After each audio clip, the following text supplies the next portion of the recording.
6 anak pendaki ini rata-rata itu peka. Cuman di gunung itu kayak diem aja lah. Waktu turunnya baru kita cerita-cerita. Lupa kalau dia bawa tuh pegangan kayak jimat. Yang aku lihat tadi siapa anjing?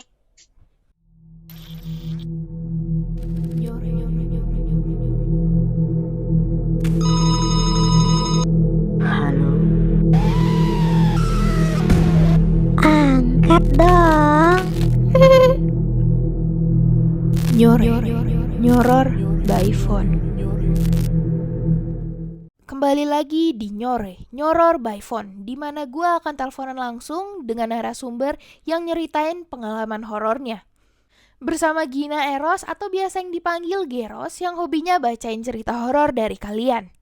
Cerita kali ini bener-bener bisa banget bikin gue merinding dan gak dikasih jeda sampai akhir guys. Ini cerita dari Kalala yang naik Gunung Wilis dan banyak banget terornya. Dari sebelum berangkat loh. Bahkan sampai ada peristiwa berdarahnya. Dan ternyata ada beberapa larangan yang dilanggar sama Kalala dan teman-temannya waktu mau naik itu. Penasaran pelanggarannya apa aja? Tonton sampai habis. Ya, jadi aku namanya Lala, 20 tahun, asli dari Nganjuk. Gunung yang mau dia naikin itu adalah Gunung Wilis yang ada di Nganjuk. Kalala sebelumnya udah naik 5 kali guys. Tapi di yang terakhir ini, dia ngalamin hal yang bener-bener bikin dia sampai sekarang belum balik lagi ke Gunung Wilis. Cuman yang terakhir kali ini agak beda. Sampai detik ini aku udah nggak daki lagi ke sana. Waktu itu, Kalala naik tanggal 23 Maret 2021. Sebelum mendaki, Kalala itu ada di Surabaya guys. Kalala kuliah di sana. Waktu ada di Surabaya ditelepon ya sama temennya. Ayo ndaki gitu. Di mana? Di Gunung Wilis. Oke nih, aku ambil cuti dan aku perjalanan naik motor sendirian dari Surabaya ke Nganjuk. Lumayan jauh loh itu. Tapi di jalan aja dia udah ngalamin hal yang bikin dia tuh perasaannya tuh kayak kok ragu ya untuk naik. Udah dari jalan itu udah aku mau kecelakaan 2 kali. Karena dia hampir aja 2 kali kecelakaan. Di hati tuh jangan naik deh, jangan naik deh gitu. Cuman nggak tahu kenapa kayak nggak apa-apa. Tapi Kalala meredam semua perasaan itu dan ngomong udah nggak apa-apa, ayo lanjut. Sampai di Nganjuk, Kalala langsung ke rumah temennya yang emang jadi tempat kumpul sebelum berangkat ke gunung. Rumahnya si L. Nyampe sana dia malah marah nih. Kenapa? Gara-gara yang mau berangkat ada 3 orang laki-laki nih yang mau berangkat. L, A, dan Z itu malah ternyata abis minum-minum. Bertiga ini minum sampai si-nya itu udah nggak sadar. Terus aku marah dong kak. Aku nih jauh-jauh kondisi dari Surabaya ke Nganjuk ini demi daki. Ternyata sampai situ dianya lagi minum. Kalala yang marah ngomong, nggak bisa kalau hari ini. Tapi teman-teman kayak ngotot. Udah harus hari ini. Perdebatan itu berujung dengan setuju akhirnya hari itu juga dia naik. Pokoknya dia tuh dipaksa lah untuk daki. Tapi dalam debat itu ada satu temennya yang namanya M itu sampai-sampai nggak jadi naik karena ngelihat keadaan itu. Itu digantikan karena dia udah marah, udah nggak bisa, nggak usah daki wis gitu. Digantikan oleh ini nama aslinya ya kak, bisa makin aja. Oke. Jadi totalnya mereka naik itu berenam guys. 2 perempuan, 4 laki-laki. 2 perempuannya Kalala dan Kak P. 4 orang laki-lakinya Z, L, A, dan B. Dimana B ini nggak kobam ya. Sebelum ke base camp mereka harus jemput tenda yang mereka sewa di salah satu toko. Yang berangkat ini A dan Z. Walaupun mereka dalam keadaan kobam, tapi mereka masih tetap bisa naik motor dengan keadaan ya baik-baik aja gitu. Udah tuh dikasih tuh Google Maps-nya, titik penjemputan tendanya. Dia ikutin dong, harusnya kan kalau Google Maps langsung nyampe ya di sana. Tapi ini dia sampai 3 kali diputer-puter lewat jalan yang berbeda, tapi ujungnya tuh sama di situ. Kan aneh ya kak, kalau kita udah di Sherlock, itu dia tuh temenku nyasar 3 kali dan nyasarnya tuh tempat yang sama. Mereka heran dong, sampai-sampai mereka nelpon Kak Lala. Nanya, ini bener nggak mapsnya? Terus aku udah firasat, nggak enak ini. Terus aku bilang, Bismillah, jalan. Terus dia bilang, Bismillah, jalan, ketemu deh akhirnya. Dan bener guys, nyampe di toko itu ditanya dong. Mas, kok Google Maps-nya itu ya berubah ya? Sampai nunjukin foto lokasi yang mereka nyasar 3 kali. Oh, bukan ini mas, Google Map-nya nih mungkin yang error gitu. Singkat cerita, akhirnya mereka balik dan mereka berangkat ke base camp. Terus akhirnya dia bawa tenda, udah dibawa, langsung kita OTW ke base camp. Mereka berangkat ke base camp itu naik motor. Gonceng-goncengan tuh berenam, jadi total 3 motor. Dan ini kondisinya mereka berangkat itu habis maghrib guys, jadi gelap. Kak Lala ini gonceng Kak P. 4 orang lainnya itu di belakang motornya Kak Lala, jadi Kak Lala ini ngemimpin, dia di depan. Nah sebelumnya nih, Kak Lala ngasih tahu kalau dia dan teman-temannya itu semuanya peka, tapi punya tingkatannya masing-masing. Jadi ada beberapa yang cuman kayak bisa ngerasain, ada beberapa yang emang bisa ngeliat, dan ada beberapa yang emang bisa lebih dari itu. Bahkan Kak Lala sendiri punya penjaga di dalam dirinya yang dia sebut Mbah. Kan aku juga punya damping gitu kak, cuman di dalam tubuh. Tuh di jalan menuju base camp waktu mereka lagi motoran, Kak Lala sebelumnya ngeliat nih lewat spion. 4 teman lainnya tuh ada tuh, motornya 2 di belakang dia.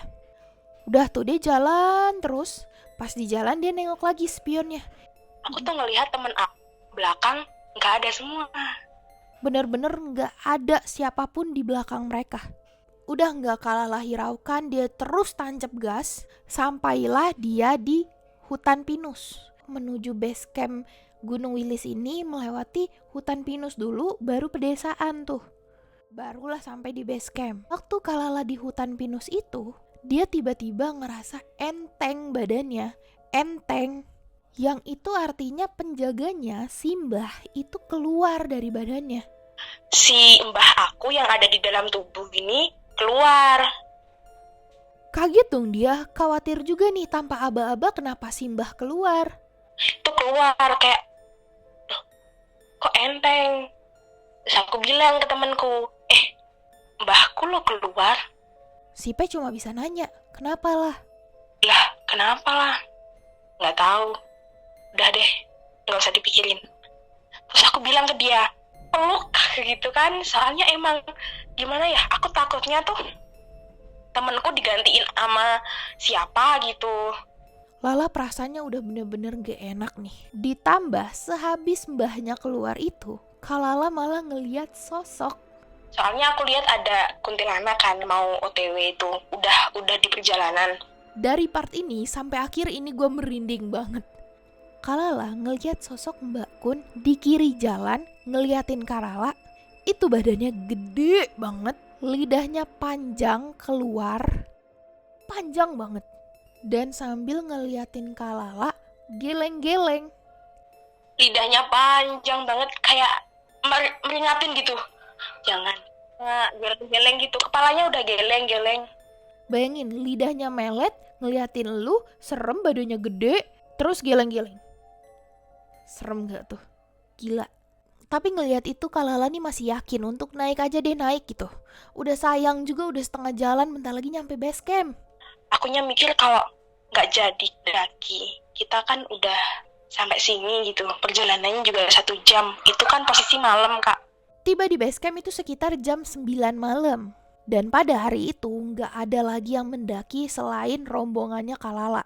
Bener-bener sepi banget. Udah sampai base camp, kita check in. Nah, sampai di base camp, salah satu temannya Kak Lala yang emang juga peka. Dia kan juga peka, cuman kadang kelihatan, kadang enggak gitu kak. Itu udah mulai kayak memperingati Kak Lala. Lah, gitu. Terus aku bilang, yang mengartikan kayak iya paham, oke gitu.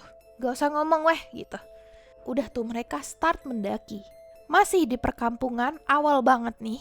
Posisinya masih di sekitar pintu selamat datang di Gunung Wilis. Kalala ini udah ngeliat. Aku udah diliatin. Itu wujudnya kayak genderuwo, cuman lebih kecil. Kayak masih remaja gitu. Yang dia lihat itu bentukannya genderuwo, hitam berbulu, tapi badannya nggak begitu besar. Lebih kecil dari biasanya. Kalau kata Kalala kayak masih remaja. Nah gue gak paham tuh maksudnya remaja kayak gimana. Udah mereka lanjut jalan terus. Keluar dari pendesaan itu, tiba-tiba hujan lebat banget. Padahal waktu itu mereka naik pada musim kemarau. Jadi seharusnya gak hujan. Tapi positive thinking, ini kan gunung ya, cuacanya gak diduga-duga. Berhentilah mereka pakai jas hujan dulu. Udah selesai pakai jas hujan, mereka lanjut jalan lagi. Sekitar 5 menitan setelah mereka jalan, badannya Kalala itu ngerasa kayak nggak enak banget. Lemes banget. Sampai-sampai Kalala minta istirahat ke teman-temannya. Disitulah Kalala juga sambil berdoa. Semoga dilindungi. Semoga selamat sampai ke bawah lagi. Karena emang tanda peringatannya itu udah banyak banget. Dan Kalala juga udah niat dalam hati, udah ndakinya nanti sampai pos 1 aja. Gak usah sampai puncak. Mereka akhirnya lanjut jalan lagi. Di pertengahan jalan, mereka ketemu sama bapak-bapak. Itu ada pendaki, baju coklat, bertopi, yes pokoknya pakai carrier lah. Tapi bapak-bapak. Tapi anehnya dia nggak bawa lampu sama sekali. Padahal kondisi di situ malam dan itu bener-bener gelap banget. Bapaknya itu udah mulai ngikutin rombongan mereka. Tapi dia nggak ada ngobrol, nggak ada apa, dia cuma nunduk aja. Karena dia pakai topi tuh, dia nunduk. Jadi wajahnya tuh nggak kelihatan, cuman janggutnya aja yang kelihatan. Awalnya dikira sama Kalala ini dia manusia. Karena kalau diperhatiin dia ini napak kakinya ke tanah. Aku nih heran pertamanya. Ini orang atau bukan sih? Soalnya dia napak. Iya napak di tanah. Tapi yang bikin Kalala yakin ini bukan manusia, itu ketika Kalala iseng ngesenterin si bapak-bapak ini. Bapak-bapak ini gak punya bayangan. Tapi dia gak ada bayangan, Kak. Jadi pas waktu di center seharusnya kan kalau dia manusia atau benda lainnya kan mereka punya bayangan ya guys. Nah ini gak ada bayangannya. Merinding gak loh? Itu bapak-bapak juga ngikutin terus. Sampai hampir tiba di pos 1. Dia ini pindah-pindah posisinya kayak tiba-tiba di antara si A dan Z. Atau tiba-tiba di antara B dan L. Jadi di antara cowok-cowok gitu. Ini posisinya masih di sekitar pohon bambu yang banyak banget. Belum nyampe pos 1. Ketemu lagi sama satu sosok yang ngebikin ada peristiwa berdarahnya. Tebak siapa? Perempuan. Yup, Mbak Kun. Datangnya si Mbak Kun ini bener-bener mengerikan. Dia nggak yang kayak muncul aja di pojokan atau kayak tiba-tiba aja tuh ada di samping kita. Enggak, itu masih mending. Tapi gini cara datangnya. Jadi Kalala itu kan dia ada di paling depan ya. Cewek ini nih, dari depan aku ke belakang, bus gitu. Cepet banget, set langsung lewat ke belakang. Ngelewatin temen-temennya Kalala yang ada di belakang juga. Setelah dia lewat ke belakang, tangan temen aku berdarah, terus dia ke atas. Sampai di orang paling terakhir, yaitu si B. Tepat setelah dia ngelewatin si B, si Mbak Kun ini terbang ke atas, vertikal, fit, ke langit. Sambil ketawa. Sambil dia ketawa, gini. Gitu. Ketawanya kayak ketawa orang seneng. Nah bentukannya si Mbak Kun ini tuh bener-bener cantik guys, gak ada serem-seremnya. Cantik, dia cantik banget. Dibilang hantu jelek gitu, enggak. Dia tuh cantik, cuman hatinya aja yang jelek. Dia pakai baju putih semacam kimono gitu. Rambutnya panjang terurai ke bawah. Tapi kalau kata Kalala, hatinya aja yang jelek, bentukannya aja cantik, hatinya tapi jelek. Setelah si Mbak Kunnya itu ketawa ke atas, si L langsung teriak ke Kalala. Tungguin.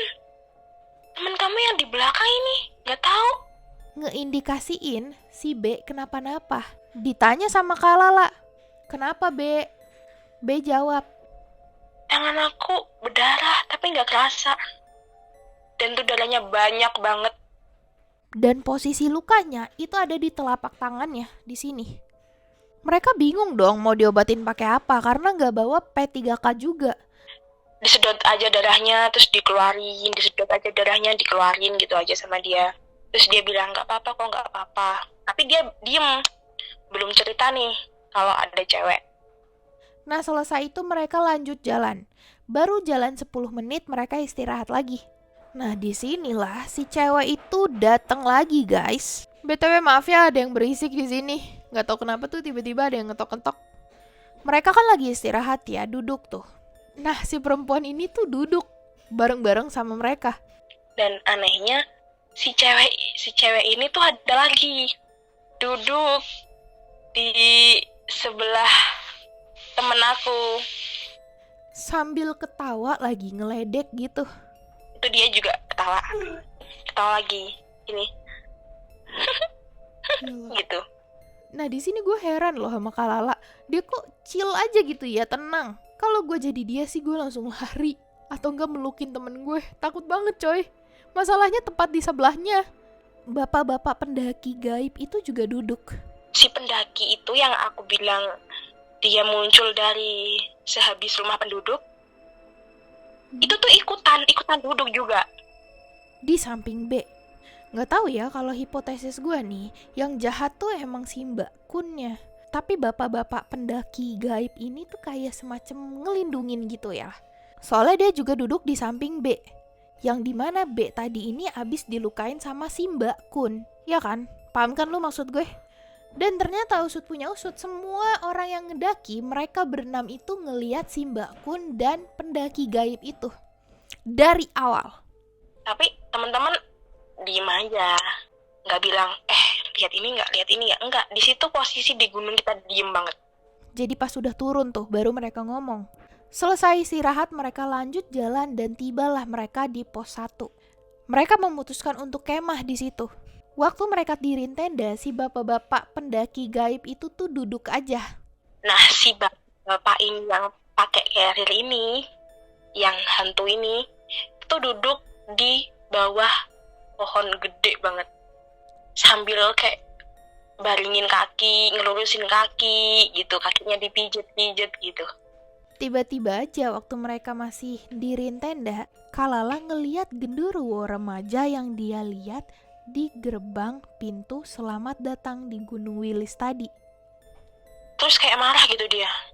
Mukanya tuh marah. Di sini Kak Lala tuh sempat mikir, ini mungkin nih genderuwo ini marah gara-gara kayaknya ada yang bawa nih di antara kita. Akunya kan nggak tahu orang yang nunggu di badanku ini udah pergi. Terus siapa yang bawa? Aku tuh nggak tahu kalau temanku ada yang bawa. Dan awalnya Kak Lala mikir dirinya sendiri, kan dia juga punya kan penjaga. Tapi dia tuh udah yakin banget mbahnya tuh udah keluar tadi di hutan pinus itu. Udah tuh akhirnya Kak Lala cuman ngomong sama si genderuwo itu. Minta izin, maaf kami gak ingin mengganggu, kami hanya ingin ngecamp di sini. Semalam aja, abis itu pulang. Dan untungnya si genderuwo remaja ini itu baik guys, diain sama dia. Mungkin karena masih remaja kali ya. Gak lama setelah itu Kak Lala ikutan lagi dong tuh diriin tenda. Dia ngelilingin tenda nih. Di belakang tenda itu ada si dengan posisi dia berdiri ngeliatin temen-temennya yang lagi bangun tenda dengan tatapan kosong. Ngeliat itu kan Kak Lala jadi kesel ya. Kayak cuman melihatin temen-temennya. Terus aku bilang ke dia, kok lu diem aja sih? Temen lu nih pada bikin tenda. Dia diem aja. Tapi si B ini malah cuman diem aja, gak ngehirauin Kak Lala gitu. Masih tetep melototin temen-temennya yang pada mendiriin tenda. Nah Kak Lala di sini ngedescribein si B ini emang badannya kan gendut ya. Badannya emang agak besar gitu. Tapi si B yang ada di belakang tendanya ini, badannya tuh kelihatan lebih besar daripada biasanya. Emang dia tuh postur tubuhnya tuh gendut. Cuman gak segendut yang aku lihat. Kak Lala gak hirauin, langsung lah dia tinggalin si B. Pas dia menuju ke depan tenda, itu dia ngeliat si B lagi megangin pasak. bantuin masang tenda. Dan si B ngomong ke Kalala. Dia bilang gini, lah ambilin pancang dong yang di situ. Terus aku kayak bingung gitu kak. Yang aku lihat tadi siapa anjing? Kaget dong dia. Kan ada di sini. Terus yang tadi ngeliatin temen-temen siapa? Ternyata malam itu tuh bukan Kalala aja yang ngeliat si B, tapi si P itu juga ngeliatin A dalam keadaan kayak gitu, diem, terus melototin temen-temennya yang lagi pada bangun tenda. Sama persis kayak gitu. Dan si P juga marahin si A dong. Tapi tetap sama-sama gak dapet jawaban. Nah lo, tiba-tiba hujan.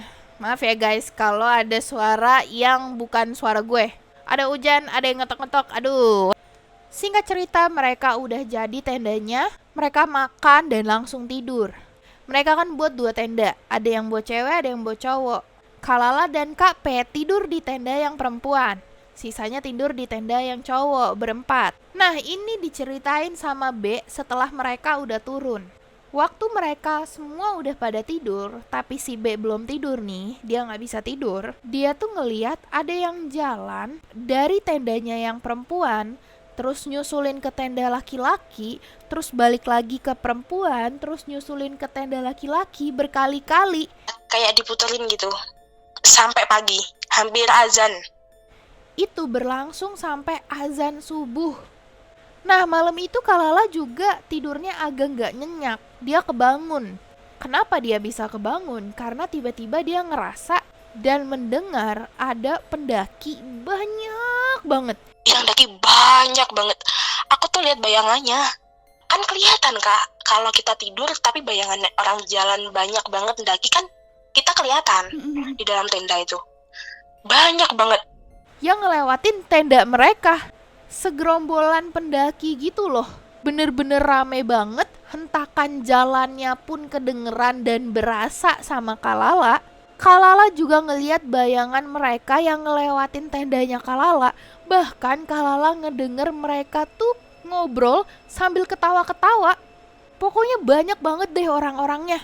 Awalnya Kalala yakin itu manusia. Tapi waktu Kalala udah turun, itu dia ngeliat di absen di base camp, di buku absen base camp, itu yang terakhir naik itu cuma Kalala. Kalau emang ada segerombolan orang yang naik bareng Kalala, harusnya dalam satu titik itu mereka ketemu. Ini nggak ada sama sekali ketemu siapa-siapa. Mereka tuh cuma berenam mendaki malam itu. Satu gunung itu cuma 6 orang doang. Dan juga Kalala malam itu ngerasain kayak seperti angin Di atas, cuman di atas tenda aku. Besar, tapi kelihatan wujudnya kayak bayangan dari dalam tendanya Kalala. Kayak ada wujudnya gitu. Anginnya tuh warnanya hitam gitu. Kayak macam kipas angin ngelilingin. Dan itu dia cepet banget, bentuknya hitam, gede. Iya, cuman di atas. Ngeliat kedua hal yang aneh itu bikin Kalala udah deh gue lanjut tidur aja. Walaupun tidur yang gak nyenyak, akhirnya pagi pun tiba. Mereka memutuskan untuk turun habis sunrise, gak lanjut sampai puncak. Karena sampai pos 1 aja udah banyak kendala, bahkan ada peristiwa berdarah. Mereka gak mau lanjut, apalagi ditambah tiba-tiba si B yang tadinya tangannya kan luka ya guys. Ini semalam luka gede banget di sini. Anehnya tangannya gak kenapa-napa. Itu tiba-tiba bilang sama temennya, "Loh, sing mana ya? Pokok daerah sini." sama sekali gak ada bekasnya, bener-bener hilang. Padahal malam itu dia bener-bener ngerasain tangannya tuh berdarah, sakitnya berasa. Teman-temannya yang lain juga pada ngeliat itu keluar darah. Dan pada ngeliat juga kalau dia ngisepin darahnya terus dia buang lagi. Real gitu. Sampai pertamanya mereka bener-bener gak percaya. Dicekin satu-satu tangannya si B. Mencoba cari lukanya, bekasnya deh. Tapi gak nemu apa-apa. Bersih. Udah gak muluk-muluk sama masalah itu adalah pertanda untuk gak bisa kita lanjut sampai puncak, mendingan kita turun aja. Sampailah di base camp, dan Kalala kepo, siapa yang naik berombolan rame banget tadi malam. Waktu dia ngeliat buku absennya di base camp itu Kalala paling terakhir. Gak ada lagi yang naik setelah rombongannya Kalala. Dan di situ juga Kalala nanya nih sama teman-temannya yang lain. Dan bener, Kali ini cuma Kalala doang yang ngeliat segerombolan orang itu. Yang lainnya nggak lihat, bahkan si B yang masih bangun itu nggak ada ngeliat. Nah, sampai rumah Kalala pembukaan. Rek, aku pembukaan ya. Aku dari awal udah aku ceritain yang ini, ketemu ini. Untuk bahas apa aja yang terjadi semalam. Udah tuh dari awal Kalala nyeritain semuanya dari berangkat sampai mereka turun. Dari bener-bener diputer-puterin, terus temennya ada yang hilang di jalan waktu menuju ke base camp. Terus si Mbak Kun yang lidahnya panjang keluar sambil geleng-geleng. Terus genderuwo di plang selamat datang di Gunung Wilis, genderuwo remaja itu. Terus Mbak Kun yang ketawa ngelewatin mereka, si pendaki gaib yang ternyata dilihat sama semua orang. Nah, dari situ si A udah ngeduga kayaknya ada yang bawa nih. Ini kelihatannya ada yang bawa deh. Ada yang bawa jimat. Semuanya pada langsung ngelihat Kalala. Terus aku bilang nih, aku nggak bawa, soalnya semuanya tuh natapnya ke aku. Karena emang semuanya pada tahu kalau Kalala itu emang punya penjaga, si Mbah tadi. Dengan tegasnya Kalala ngomong, Mbahku udah keluar di pohon pinus menuju base camp. Aku nggak bawa apa-apa ke atas. Dan disinilah si B ngomong, Di dompet aku ada. Langsung teman-teman semua, astagfirullah. Jadi selama ini kenapa si B bisa tangannya luka, dia bisa sampai dijagain sama pendaki gaib itu karena si B ini ngebawa jimat atau bawaannya yang terletak di dompetnya. Nah, jimatnya tuh ditaruh di dompet. Dia lupa kalah pokoknya. Itulah kenapa si B ini bisa bener-bener diteror sampai berdarah. Dan gak sampai situ, ternyata si B juga malam itu ngeliat ada seperti bayangan besar, gede banget, ngelilingin tendanya yang perempuan. Karena dompetnya si B yang berisi bawaannya dia atau jimatnya ini ada di tasnya si P. Dimana P itu tidur bersama Kalala di tenda itu.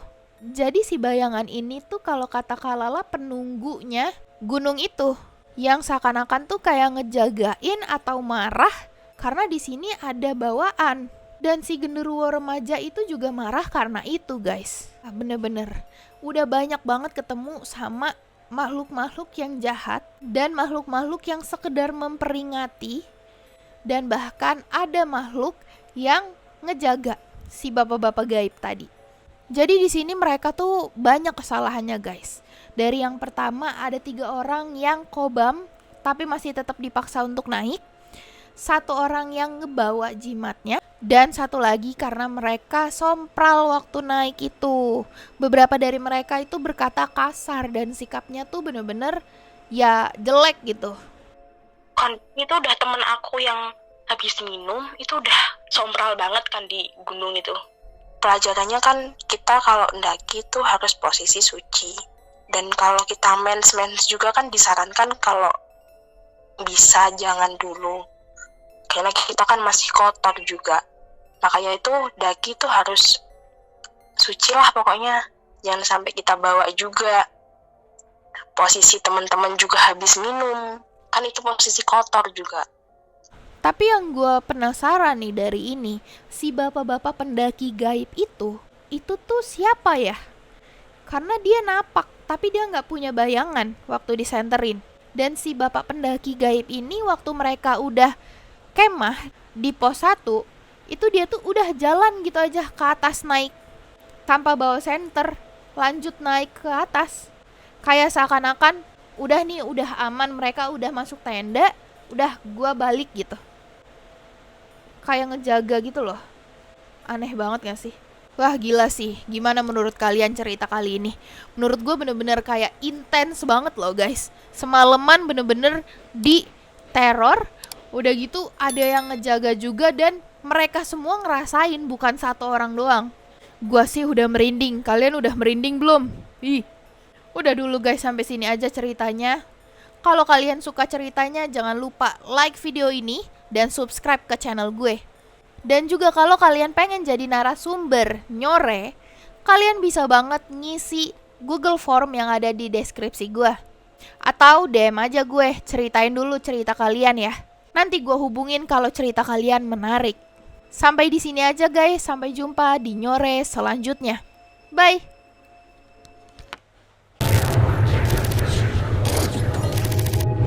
Subscribe dan nyalain notifikasi buat dapetin konten horor lainnya.